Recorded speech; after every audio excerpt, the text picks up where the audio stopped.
kind of thing where if China were going to a tournament like a LAN tournament and they weren't playing Keeper of the Light, they would be coming across these EU teams playing Keeper of the Light all the time and being like, "Oh God, like we're gonna have to be banning this out like all the time." And we don't have the capability to play it ourselves. Which, not necessarily true. They might be able to play it themselves, but not with the same confidence, right? So I am surprised that they're not valuing the hero higher. It's just a bit of a flavor of the month thing at the moment, I guess. It is really sad that we're not going to see we're not going to see East versus West for a while now. I think that's the worst thing about the coronavirus for this whole for Dota itself. Not like generally, obviously, but. But for Dota, yeah, we're not going to see Chinese teams versus European teams for a long time, and I think that really sucks for like the competitive side of Dota. And for specific regions too, it's gonna potentially kill those regions. Like we're not seeing a lot of South American tournaments. We're not seeing a lot of Southeast Asia tournaments. I know some are popping up here and there, and even North American tournaments are a little bit far and few between. So like China's still on it, UCIS is still on it. We'll see what's going to come of all these leagues. But yeah, like you said, we're not getting that East versus West, and I think the LANs also really help a lot of these teams get from like one step to the next. And we're not seeing that right now. I think it was maybe with you or with Neff talking about DAC and how that tournament specifically used to be like that East versus West because there was like 5 or 6 Chinese teams at DAC. Which we were talking about the solo mid, ridiculous. Do you remember? Yeah. We talked about Paparazzi taking it. That's right. They banned the Grimstroke, by the way. Not a shock.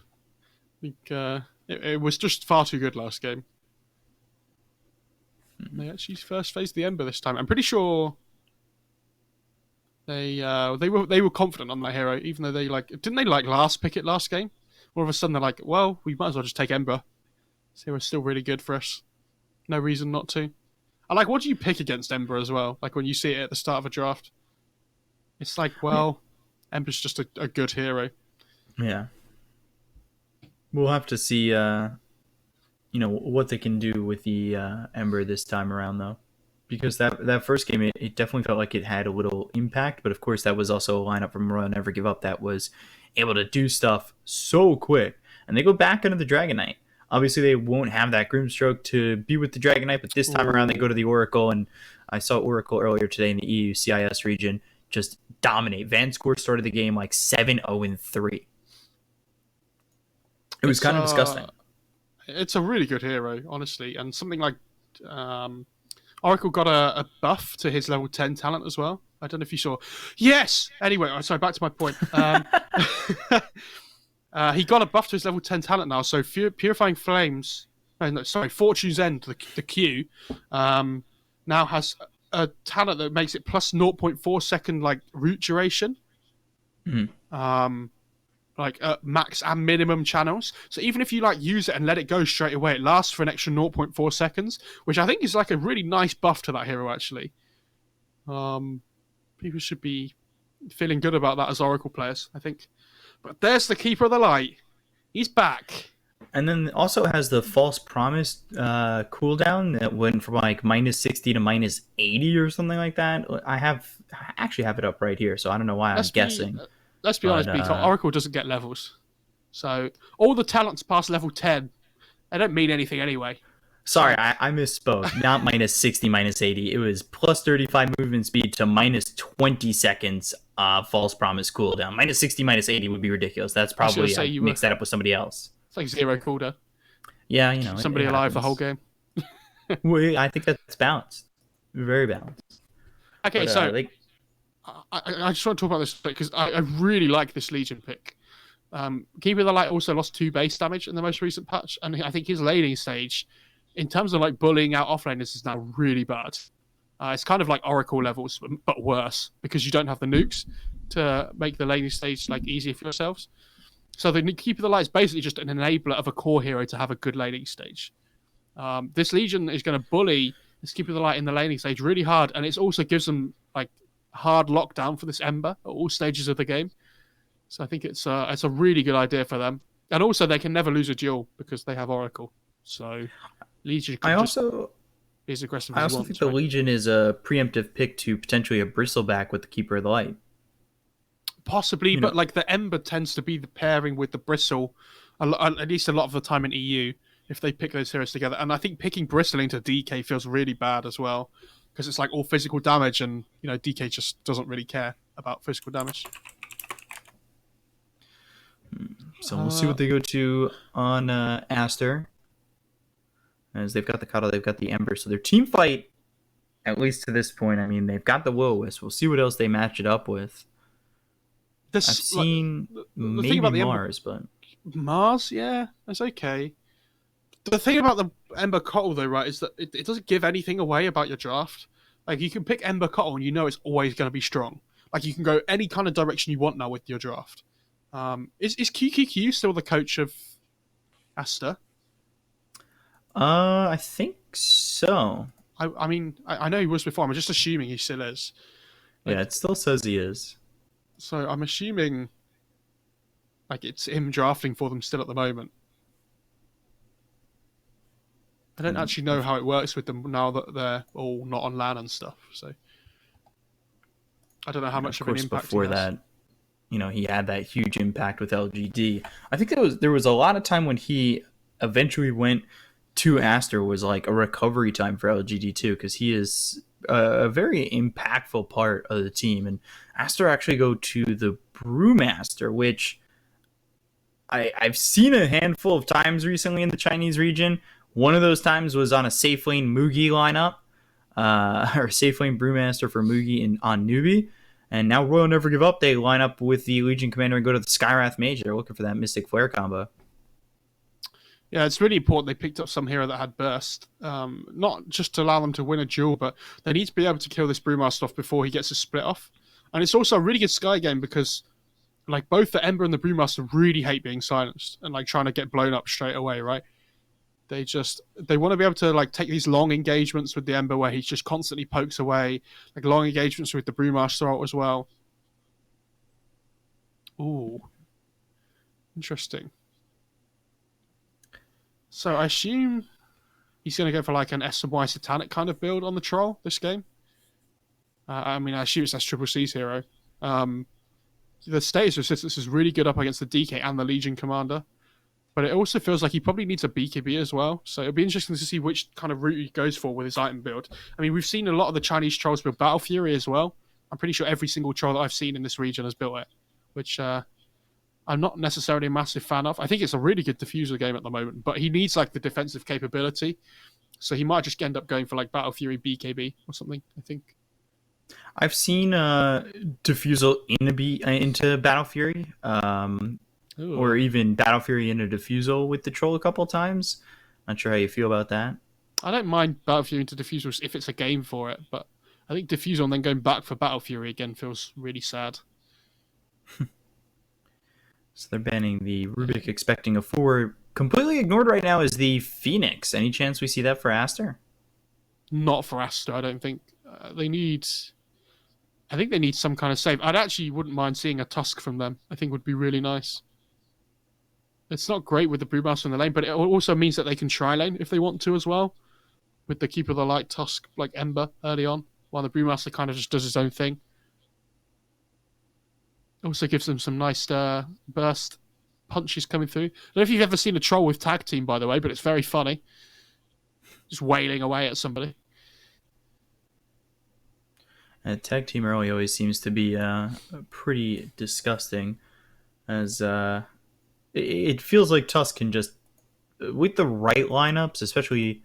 I saw Tusk earlier today with like a Weaver, was disgusting. I mean, tag team with Weaver early on is a highly aggressive lineup that is just like, I can only imagine here maybe with the troll early on against this Royal Never Give Up lineup. The funny one was when Troll Snapfire used to work together with the little Shredder. That was hilarious when the patch first came out. Oh wow, they're actually going Invoker. Do you remember when I was talking about heroes that I don't play, so I don't really understand when they're good and bad? I think Invoker's probably one of my biggest ones for that. I'm really bad at that hero. Like the EMP is super valuable this game, I have to say. And I feel like when you play support Invoker, you always want to make it a value EMP game. Like, it absolutely ruins Legion and DK in terms of what they can offer in fights without mana. I think really maybe the question becomes, is the Invoker a 4 Invoker? Oh, yeah. Or is it going to be something where we see maybe the 4 Ember that's become a little bit popular in the Chinese region? I'm pretty sure... It has to be 4 Invoker and then builds a Vessel, right? I mean, it could be mid as well, but I feel it sounds like a Fade hero to me. Like Invoker. And Chuan feels like the Ember player. I mean, I could be completely wrong. We've been seeing this 4 Ember, especially from Jinqiu as well. Be interesting to see. Oh my gosh. This lineup seems disgusting from Royal Never Give Up, so we'll see what they go to on the Invoker, but they've got Monet on the Faceless Void, September on the Skywrath, so it will be the mid Invoker, safe lane Troll. Is it offlane Brew? Yes. Or offlane Ember? Yeah, it would definitely be offlane Brew, surely. I mean, I've said that I'm wrong with the draft already, so yeah. Fade's playing the Ember. I was going to ask you, would you put your salary on it? What, being it 4 Ember and 3 Brew? I think Brew's really weird in anything else other than a 3 at the moment. Yeah. Brew support feels really underwhelming. Because like you can only play around this massive ult cooldown as when you do anything. It's really sad.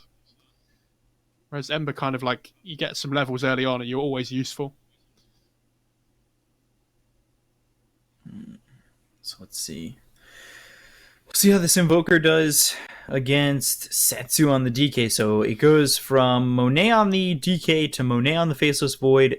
Now they've gotten themselves the Chronosphere to add the Mystic Flare 2, or a duel to get the Mystic Flare 2. They've also got a save there for anybody if the Oracle, how quickly he can get into the 6. I'm interested to see how Super plays the Oracle again after seeing Vanscourt earlier today start off 7-0-3. Like, Oracle is one of those heroes in the right hands can be devastating in lane. Like, you can't trust staying low in lane, where a Fortune's End comes out with Purifying Flames and all of a sudden you just get bursted down and you're dead. And if he's there with the Faceless Void, I mean, that can even add to it, where you've got a bash coming through and then all of a sudden the Fortune's End as well as Purifying Flames. Like, you're in a lot of trouble. Yeah, he can purge off roots as well from the Ember. Like, he can purge off Drunken Brawler, from the Brewmaster as well. Prepare for battle. Which is very, very nice in that laning stage. They shouldn't ever really die, like in that lane top with the Void and the Oracle. But both the cores should be able to get farm. Mid lane's going to be the interesting one for me. It's like the most passive laning stage ever. We have Quastrax Invoker against a DK. Man, it's not going to be very action-packed. I like RNG's draft this game more, I think, overall. I'm a little bit worried about Aster's lack of lockdown in their lineup. But if this Invoker can pop off and get a decently timed Spirit Vessel, he could make a lot happen this game. And always love watching a good Invoker. Well, I wonder if the Invoker is going to go into that Spirit Vessel. It's usually a standard item or more of a standard item on the Invoker, but didn't we see Jinqiu go to the Spirit Vessel on the Ember yesterday? He did, but I think when you're playing Quastrax, you have to make him the Spirit Vessel builder. I think Ember will build just something different. I don't know what. Hopefully, Meteor Hammer, because that's tough. But yeah, I mean, he could just go for the Vessel Ember, but you really need a good Vessel time in this game. You're against DK Void Legion, right? That's as good as it gets for a Vessel game, because it stops the Void from healing as much when he jumps away with Time Walk. I assume that's still how the interaction works. I know it used to, but I haven't seen this Void hero in a while. Again, this is the same thing. In EU CIS, you hardly see this hero anymore because it's so ult based. The Chronosphere has 160 cooldown, which is, in the space of 160 seconds, there's probably been 3 fights in an EU game. So Void kind of just gets completely ignored in a lot of drafts, even though it gives you this massive team fight advantage, just because the timing is too slow. But when they see this Troll Ember, I don't know, they feel like they could use the lockdown. Again, it uses the Skywrath hero really well. And Bobica's actually playing the Keeper of the Light in the top lane. And they're putting the Ember in the safe there with the Troll. Didn't we see this from the home? Yeah, and then I'm pretty sure Jinqiu fed First Blood all 3 games. So it was on the Ember. He ended up dead. He ended up dead very quickly. So keep an eye out. As actually, Bobica. Ooh, okay. He's just skipping creep waves. He's fine. He's fine. Although I say he's fine, he does have super chasing. A Fortune's End could put him in danger. Nah, he's alright. I mean, Fortune's End is 120 damage at level 1, by the way. It's pretty bonkers. So it's 44 base damage on the Keeper of the Light against 44 base damage of the Oracle. I think the tower's going to come out the winner here. Yeah. Not surprising. Just keeping an eye over towards bottom. In September, going into that early concussive shot, which is normally the play here for Skywrath Mage. Going to the early concussive shot, the damage is, starts off a lot better, and then also having the potential with a slow, maybe to get something going is always nice. But Fade hits that level 2 before Skywrath Mage. You've got level 2 available on Flyby, but Skywrath missing out on some of the experience for the moment. And he's just, just that concussive shot. One of the things that is going to be difficult, though, for Royal Never Give Up, I would say, is maybe even the timings on, throwing a Chronosphere down and then a Will-O-Wisp comes out. Like we saw yesterday, Faceless Void really going into some trouble where he'd go for the Chronosphere, and then all of a sudden he's hit with a Winter's Curse and a Will-O-Wisp, and he's not able to do anything with that Chronosphere. Mm-hmm. Yeah, this I think the BKB timings for both teams are going to be really important this game, especially on Dire side against this Invoker. Like we talked about how impactful this EMP is going to be in fights. They need to make sure they're not just losing all their mana straight away.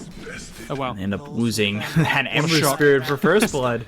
I predicted that. I said, if it goes the way of Jinkyu, it was gonna be the Ember going down for First Blood again, and that's exactly what happens. And the thing is, like, Ember's not a bad support hero, right? But his laning stage is so bad. Like, he doesn't really offer too much. Like, if he, if he dies at the start of the game, it's kind of whatever, right? Like, it doesn't really mean a massive amount.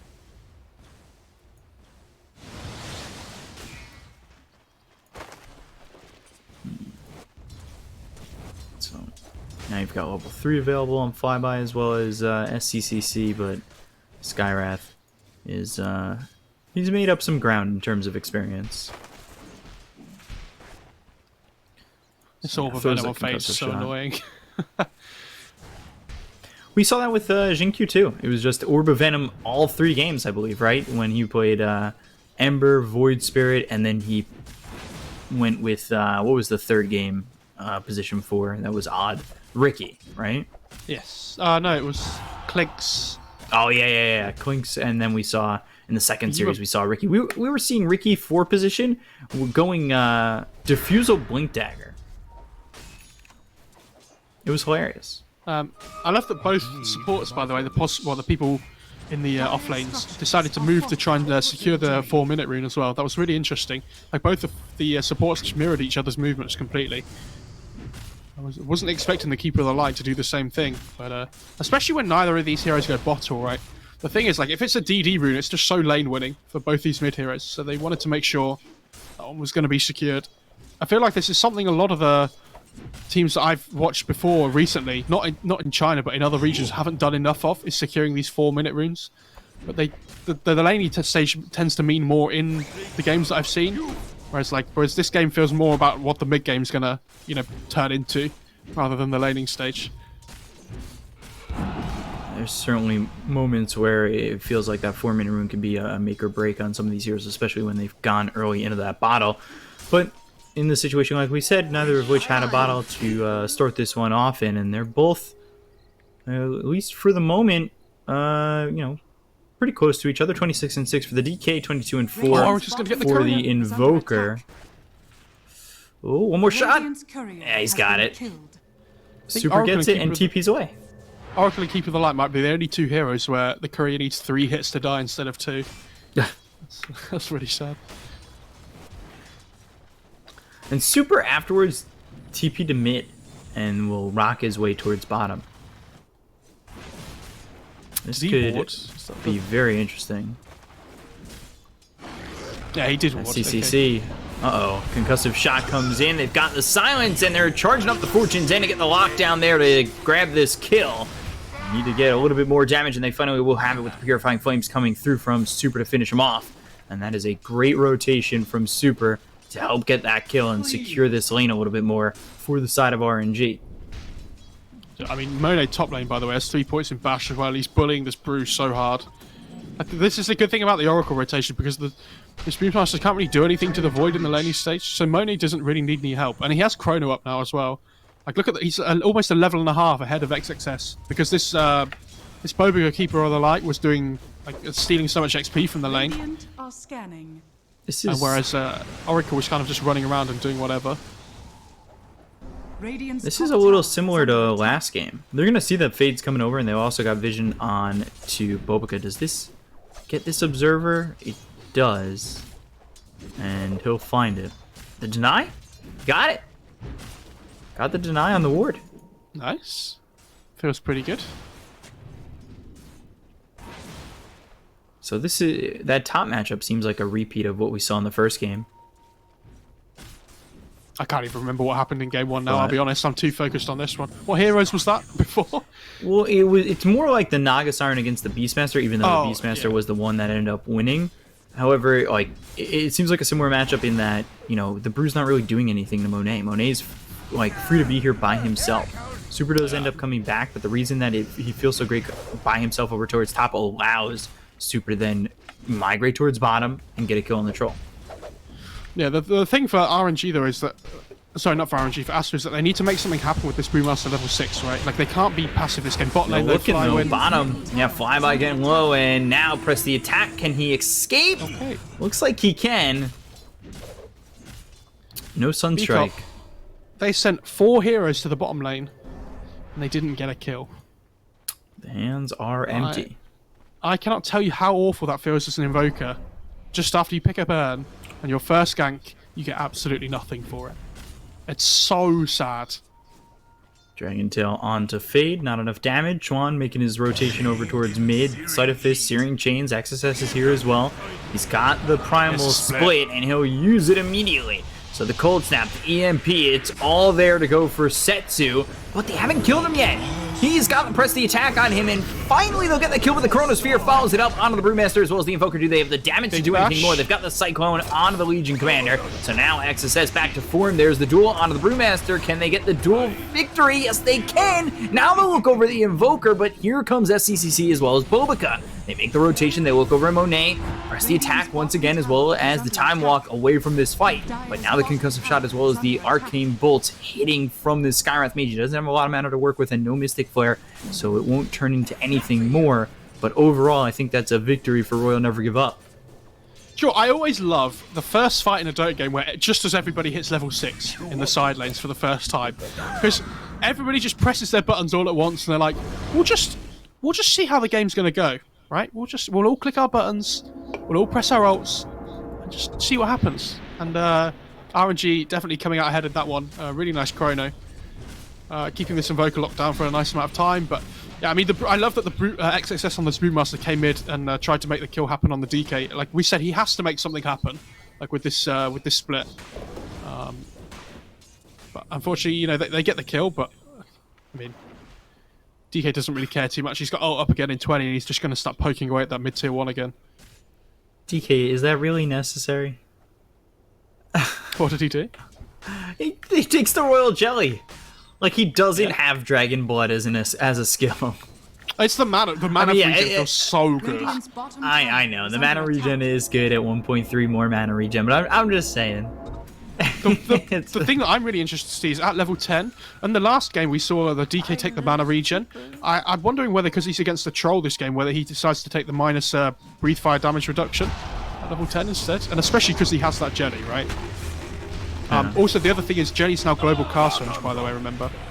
So I don't know if you realise, but he actually used it on the Void in bot lane. Super ends up dead top, XSS falls bottom, September helps to get that kill, and duel was used. They didn't get the duel damage on it though. Both teams just mirroring the movements at the moment and trying to push for the towers. But Dire might be able to come to top lane to stop the push here after they take the bot tier 1, but looks like it is just going to be a straight trade by the seams of it. We get a +1 over towards mid. Fades now here with the Invoker as well as XSS. Super was on the high ground. They've got vision. They see XSS nearby. Is he a Mask of Madness on Void, I think, right? Yeah, he did. He is. Not sure how I feel about that. I mean, it's a really good item on Void in general, but I guess he needs like a BKB at some point. So I'm wondering if he goes for this Mask of Madness, is he going to go for another item before he builds BKB, or is he going to try and hit this really quick timing with his team? Chrono? Right into the Chrono Mystic Flare, and that is a quick kill. They also look over at Bobica.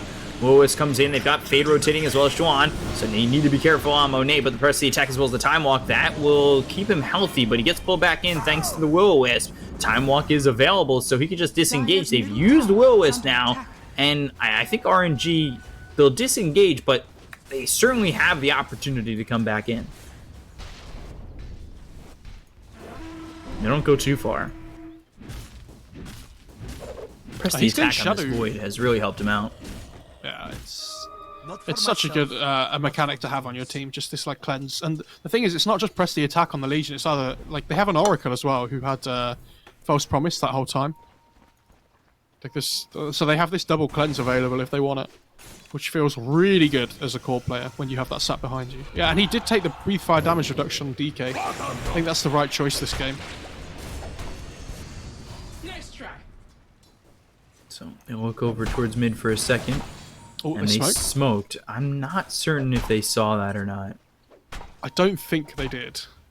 Pretty sure. I know sometimes I get tricked by the fact that we have vision for both sides. Because that smoke looked to have crossed the river. But that could just be like, you know, if they're not in vision for Aster, they wouldn't have seen that. On a side note, I'm not really sure why this Legion didn't go Blink first as well. I feel like... I guess because the DK's going Shadow Blade, it's not quite as important, and Blade Mail feels really good on that hero. So, like, I get it, like why he's done it, but I feel like when you have this potential to just blow somebody up with the Skywrath, and you're playing against these mobile heroes like Ember, like every kill you can get on them early really sets them back. Dire structures are fortified. Primal Split gets used. The EMP is down with the Tornado. They get the kill there onto Super. They look over at September for a second, and they'll grab him. Cyclone now onto the Legion Commander, and this is looking like a 3-for-0. He'll pop the Blade Mail, but the Blinding Light is perfect from Bobica to set him back in. Good overwhelming odds. Does great damage, but no follow-up to this one. September buys back, and now he's looking to make something happen with the Mystic Flare. Oh, SCCC! He drops to Setsu, who threw the Breathe Fire out. Now XSS will fall. They do get the second kill on September, so it is technically a dieback. The Tornado hits onto the Void after he TP'd in, and the Tornado looked behind him at that point. By the way, that buyback from September was actually really cool. I don't know if you noticed what he did. He bought back because he saw the troll pop hole, and he realized that he was going to kill off the Legion Commander, but because the Skywrath TP'd in, the troll ended up attacking the September when he TP'd in for a little bit longer, so he stayed longer than he wanted to on the troll, which meant that when this DK came in, and they managed to pick off the troll because he stayed around slightly too long. So that buyback was actually really cool from September. I've never seen something like that before against the troll. It's that million IQ play coming in. It's actually such a massive brain. The big brain. These two cores, by the way, the mid lane and the off lane on Aster's side are so underfarmed. Like this Invoker, because this Quaswect if this Quaswect Invoker doesn't get kills early on, like his farming speed goes like through the floor. It really slows down because he has no flash farming capability. It's all about getting kills with the urn. And this Brewmaster had a really sad start to the game as well. So this Troll's the only one that's doing okay in farm, and even then he's behind all three cores on the RNG side. Radiant's bottom tower is under This attack. has not been a good start from Aster, and again, a good laning phase from RNG that's really propelled them into a big lead in the mid game. So, I mean, let's see what they can do. Yeah, this DK is absolutely huge as well. Like, the thing is, I don't even think they need to push yet. Like, they need to wait for their BKBs before they're really strong. So they can just be a little bit patient for now, because, you know, DK's, I say close to his, he's still about 2,000 gold away or so. And Void's going to have this Maelstrom at the same time that, you know, DK's almost got his BKB. They might even just wait for the Void BKB before they really commit to a game-winning fight. But are scanning. He might be in a little bit of trouble here, Monet. He's a bit far forward. September's behind him. The tornado comes in. September will be spotted from XSS. They've gotten the silence out onto the Ember. Can he at least time walk? No, he can't. It's a big kill there. I really don't understand the positioning of the supporters here on RNG's side. Like, no, but the thing is, like, why is the Skywrath sat behind the Void instead of the Oracle? Like, shouldn't the Skywrath be playing in a pair with the Legion and the Oracle playing in a pair with the Void? That makes a lot more sense to me, but they had it the wrong way round. They send everybody down there to get the kill onto the Void. I mean, that entire time Setsu's continuing to farm. He's trying to get into a BKB, and like you said, he's sitting on top of that net worth by quite a big margin. Although with that kill on a Monet, he starts to fall behind the Troll, who's going towards the battlefield.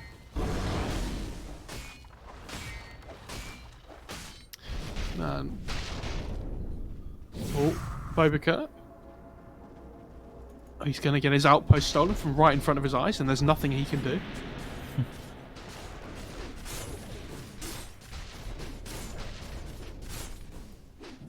Setsu. Yeah. He's Close. He's getting there. Yeah, about 600 short. Time walk onto the high ground. Monet was definitely thinking maybe Chronosphere there, but they didn't see anybody. It's a nice little item, the Imp Claw. So we are going to have those 17-minute neutrals coming through now as well. That's also another really good one for the Void. Yeah, he's got that getting sent out, but he might wait on that because he's just a couple hundred gold short of picking up that Javelin and finishing off the Maelstrom. He's also got Vampire Fangs down too. He's actually going to take the Imp Claw, I think, yeah, on the Void, and then the DK is going to take the Vambrace, which is just better. Yeah, it was just more about waiting to get the Javelin to also come with the Imp Claw. Yeah, yeah.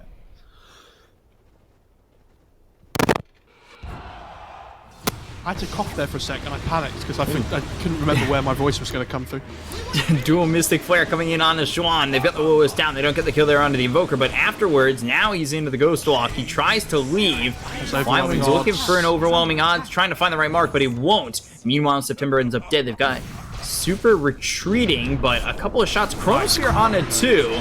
Decent Chrono. Cold Snap hits on a Monet, but it's not going to be enough to compress the attack coming in from Flywind. SCCC shows up to the fight. You need to be careful because DK, he'll make his presence felt once he comes into this one. They've got the false promise on a Flywind. The Cyclone is out on a Monet, but he'll time walk away. And now, Searing Chains, that does end up missing. Fade Sleight of Fist trying to run. The Cyclone now out onto this DK. As XSS is trying to run. A first hit bash would be lovely from Monet, but the blink away from XSS will get him some distance. Jesus. And RNG, they come out just slightly ahead in terms of gold because of the buyback from Fate. XXS was playing with fire there, man. Like, he had blink as soon as he came out of his ult form, and he decided to wait a little bit. He popped the Drunken Brawler passive, and the Void jumped in and hit him and managed to miss. If the Void had hit him there, I actually think he dies. Invisibility. So, a little bit greedy with the blink, but, you know, he doesn't end up dying, so. You can see, though, you know, they're using the Will-O-Wisp to stop them from getting a Mystic Flare dual kill. That leaves Chrono free to go. Yeah, I mean, this Void is... He's going to be the big boy this game. I think, you know, in the late game, Troll does relatively okay against, like, Void in the sense that he can lock him down with bashes and whatnot, but... No, there's always this just the factor of the Chrono, right? In the late game scenarios. Oh, there's another fight. Yeah, they've got the duel out on a Fade. They should have the damage to get the kill with the Dragon Tail, as well as the right clicks from Setsu to get them at least one. So they get themselves more dual damage available on the Legion Commander, which puts, surprisingly, Flyby only at 20. Yeah, he's been dueling a lot this game and not winning, though. Like, he's just been a little bit off the last hit or so. But it's the lockdown that's the most important thing here. Especially on these heroes like Ember, which are really difficult to catch. He's actually going Atos first, by the way. Now they want to go into September, but the Mystic Flare as well as the Silence Side of the Invoker. Do they have the damage to get the kill here on a September? On the low ground, I think he was body blocked for a moment by the Legion Commander, and that'll put him back into the Will-O-Wisp, which is kind of a waste. Maybe they were hoping to get more on that, but they do get the kill there onto the Skywrath. Yeah, not sure that was needed, but it does secure the kill. So, yeah, and it's easy to say in hindsight that it wasn't needed, but if they hadn't got the kill there, they would have felt really bad. He's actually going all in with the damage talents on the Void as well. I'm really surprised he's gone for 12 damage over 8 strength. I feel like 12 damage is like Radiant's next to top nothing. tower is under attack. And then Radiant 55 structures are time lock fortified. damage. Blink guess forward if from you- XSS. Searing Chains is through, but you see how much Setsu can eat from this. Especially now BKB and a TP out. That was a long TP. Where was he? Yeah, I was going to Going. say. He went to mid lane. How many people just TP there? That was like a 6-second TP. I was like, okay, I mean, he's going to have it because he's got the 10-second BKB, but this is taking a while. I was going to say, he used like his whole 10-second BKB duration just to make sure he got to the mid lane okay after the rest of his team did. They are smoked up here, by the way. They want to find a pick off here with the Legion Blink. And they get this vision down, which is going to allow them to hold the high ground. Aster kind of... Oh, Oh, smoke from Aster. oh no. This could be a... They don't have the DK with him, and he doesn't have a TP to get into Dire this. are scanning. This Oracle needs to make sure he's playing with the Void here. Again, it's this whole pairs idea. Super's going to be the one that Says ends up moving taking the game. forward. That's fine. I think losing the Oracle is a gank you're happy to tank. Yeah, that feels okay. And Radiant's Monet's... bottom tower is under attack. Oh, do they see him? They do. Okay. Monet? Does he have Chrono? Yeah, he More does. Chrono? Yeah, okay. They were fighting this. Press the attack comes in. Oh. Okay. They have Once Jewel the as press well. the attack is out on Monet, that was a big kill. Blink forward from XSS as well as SCCC trying to go in on the Monet. They've got the damage and now he's in trouble. Just ripped apart by SCCC. September is now hoping or maybe thinking that a duel would come through, but he's already so low on this Fly Win and Legion Commander that if he goes for a duel, he'll end up dead. The Cyclone now out on a September. The Will-O-Wisp is there once again. Fade, XSS, SCCC all around. False Promise just under the Oracle. Setsu with the BKB as well as the Mystic Flare down. They get the kill on anybody, can they? They look for SCCC. The Dragon Tail is there. They'll take out the Troll. Now they'll look for the rest. Fade on the run. He's got 2 remnants to work with. He'll go into the trees. Slight Searing Chains on a Super. He'll stay alive for a second longer, but now he ends up dead to Bobica. Dragon Tail out on XSS. He doesn't have that primal split anymore, but he'll just TP away from Setsu, and all of a sudden 4 heroes are dead on Royal Never Give Up, but they did lose the Invoker and the Troll. Is it just me, or is Setsu refusing to play Dota with the rest of his team for the start of fights all the time? I feel like he's never with them at the start, and he always kind of just turns up at the end. Like the whole of this game so far. That was a really good tornado by XXS on the Storm Panda there. I don't know if you saw, the Legion was trying to come in to duel the Troll to save the Void from dying. But the tornado sent the Legion up in the air so that the Troll could carry on focusing the Void with his ult.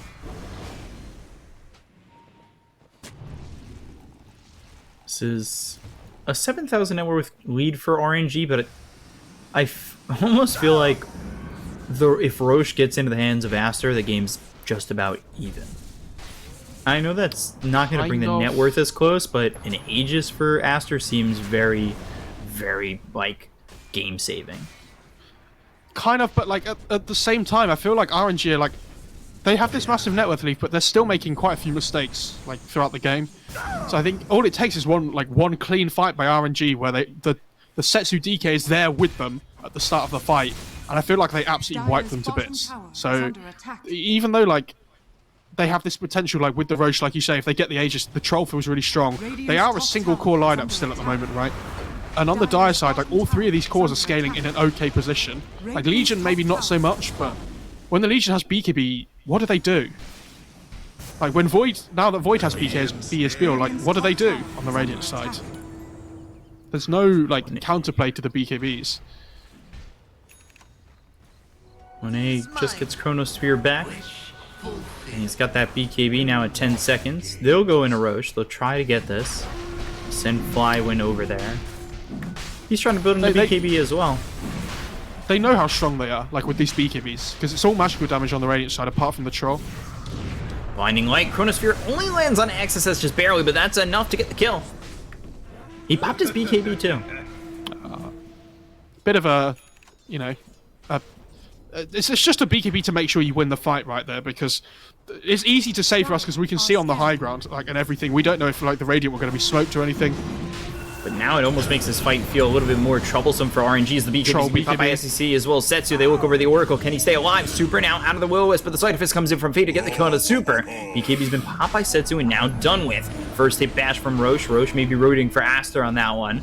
As, Aster don't enter the fight just yet, but they need to buy back on the Oracle, and that's exactly what they do. They need the false promise to keep this team alive and have a little bit more of a team fight, but the duel comes in with the Troll, and now he's in a lot of trouble, end up dead. And Xian as well. SCCC just ends up going down. Meanwhile, on the opposite side of the fight, they look over the Invoker of Purifying Flames, as well as the last shot coming in from Monet to get the kill there onto the Invoker of Xuan, and Fade now needs to run as he throws the Rod of Atos out on a Flywind, but it won't matter. RNG have secured themselves the Aegis.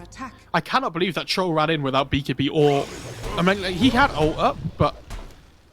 I think... Well, no, he used it before, right? In the Will-O-Wisp, maybe? I don't know, I can't remember, but even so, like... Their Brewmaster was up in 15 seconds, and the Dice weren't in the Roche pit at the time.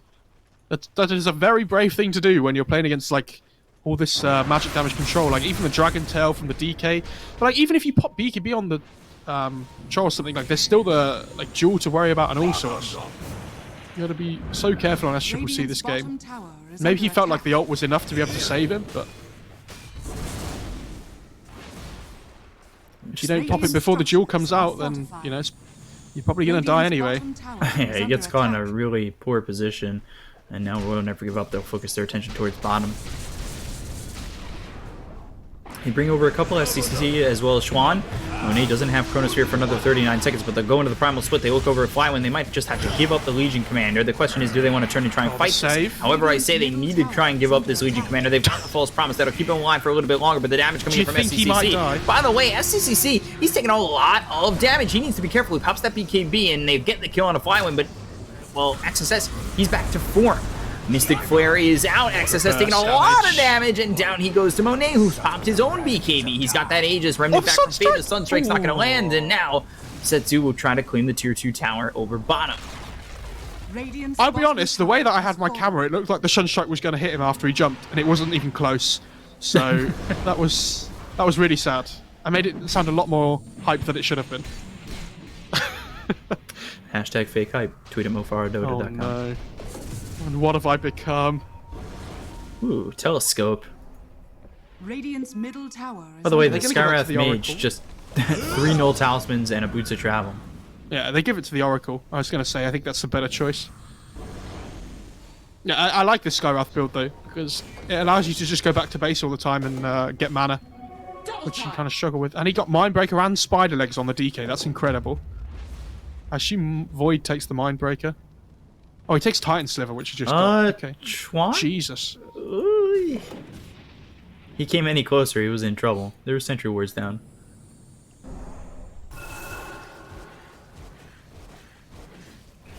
Elsie's really close to that BKB now, by the way. I think that's the big timing that RNG needs to try and... Yeah, like, that's when the point in the game they're going to be their strongest.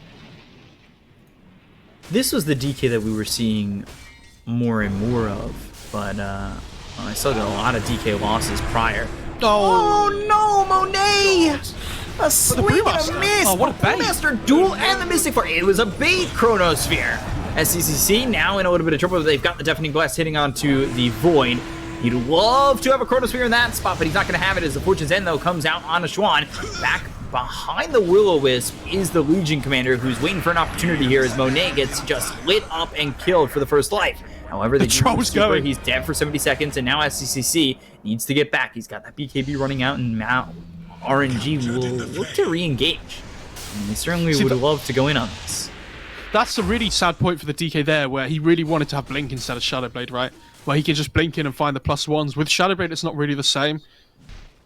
He's kind of more of like just a frontline damage-dealing machine this game, rather than the Initiator that we saw last game. This will do nicely. That was a fight that certainly could have gone way better for RNG. Is under attack. There was for sure. One big mistake. But it was such a sick bait, Chrono, dude. I told you. It was zoning, so the rest of his team couldn't get to the brew. Is under attack.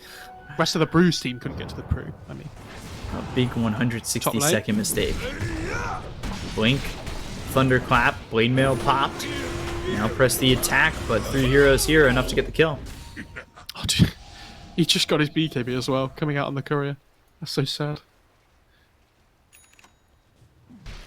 Never mind. Catch you At again least later. it won't happen again. Yeah, the courier's like, ah, catch you at the base. Gotcha. Fade. Oh, he's just going to escape the DK. DK is going dataless. I'd really love to see him have a Blink Dagger maybe instead of the Shadow Blade, but he is, like you said, heavy into the damage.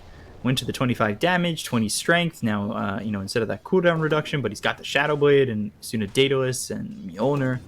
He is. The thing is, the Shadow Blade allows you to scale a bit better though, right, as well. So it kind of makes sense why he went it first, if he, like, considering the items that he went afterwards.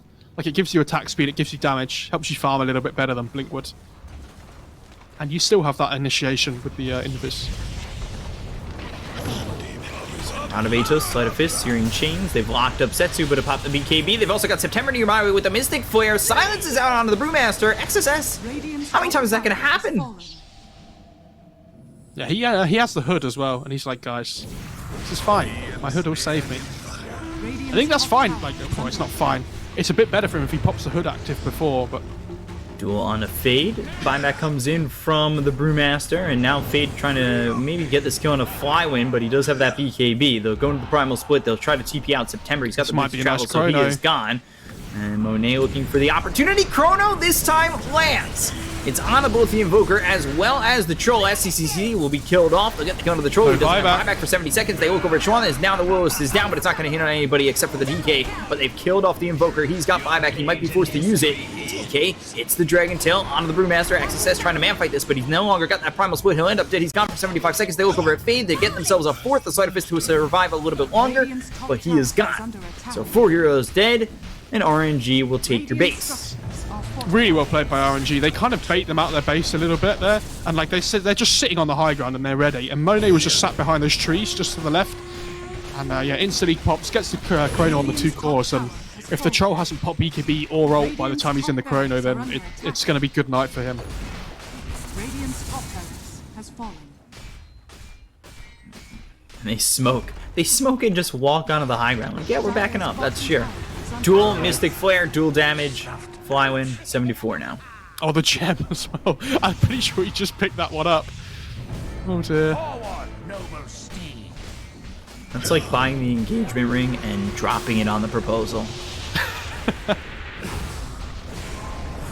Time walk forward, Bobica. He did just buy back.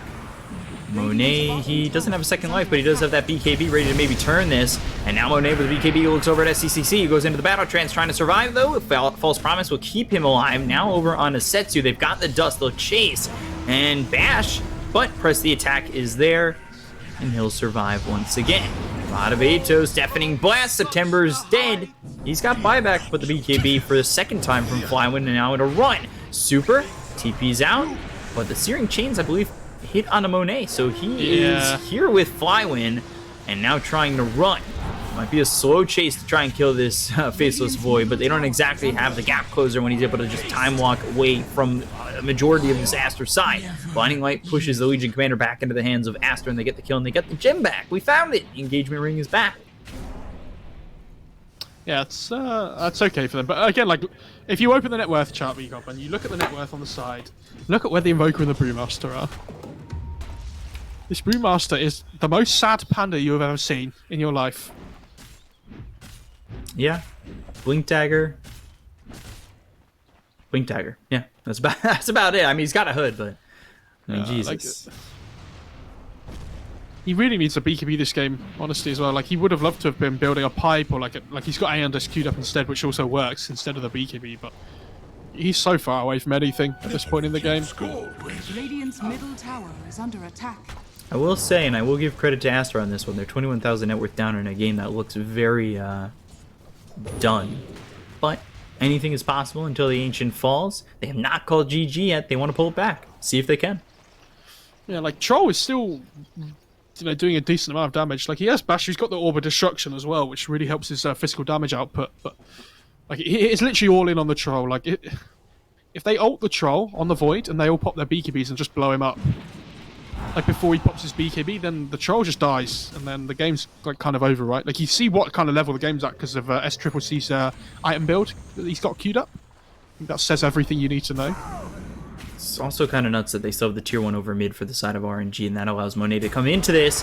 Invoker, that is an opportunity potentially to time walk in Chrono, but the Tornado is there, and that will make sure that RNG cannot do so.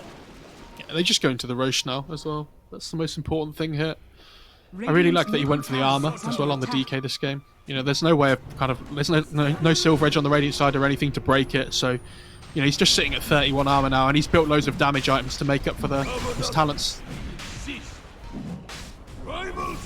When he's setting up, there's the Primal Split as well as the duel coming through on SCCC. What a move!